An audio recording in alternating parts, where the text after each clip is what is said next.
L'amour fraternel est une puissance redoutable.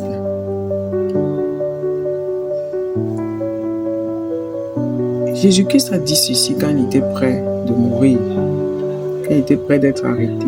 Dans le livre de Jean 15, verset 7, il dit ceci: « Si vous demeurez en moi et que mes paroles demeurent en vous, demandez ce que vous voudrez et cela vous sera accordé. » Le mot demeurer signifie habiter, loger ou faire un logement.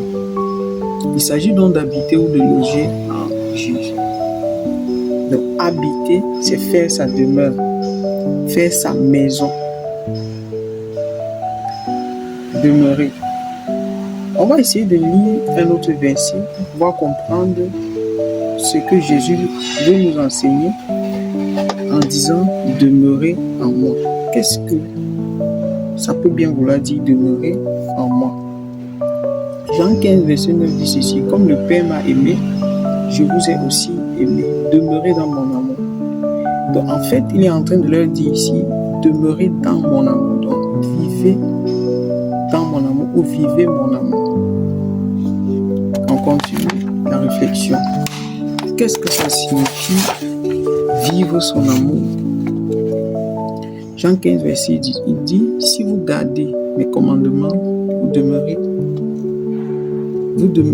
dans mon amour. De même que j'ai gardé les commandements de mon Père et que je demeure dans son amour. » Donc, demeurer dans son amour, c'est garder ses commandements. Donc, nous continuons. Jean 15, verset 12, il dit: « C'est ici mon commandement. Aimez-vous les uns les autres comme je vous ai aimé. » Donc, il dit, et il donne un commandement: aimez-vous les uns les autres comme je vous ai aimé. Il faut comprendre ici d'abord, premièrement, que on ne peut pas donner l'amour quand on n'a pas reçu. Tu ne peux pas aimer quelqu'un quand tu as tout le temps été blessé. Tu ne peux pas aimer quelqu'un quand on t'a maltraité. Tu ne peux pas aimer quelqu'un quand tu es blessé intérieurement. Il faut d'abord que tu guérisses des blessures intérieures, donc de ce qu'on t'a fait à toi, pour pouvoir maintenant donner de l'amour. Tu ne peux pas donner de l'amour dans l'amertume. Tu ne peux pas donner de l'amour alors que tu es blessé. Il dit bien que le Père m'aime parce que je garde ses commandements. Il dit, comme il a gardé le commandement du Père, il demeure dans l'amour du Père. Et maintenant, pour que nous aussi nous demeurons dans l'amour de Christ, il va falloir que nous nous aimons les uns les autres.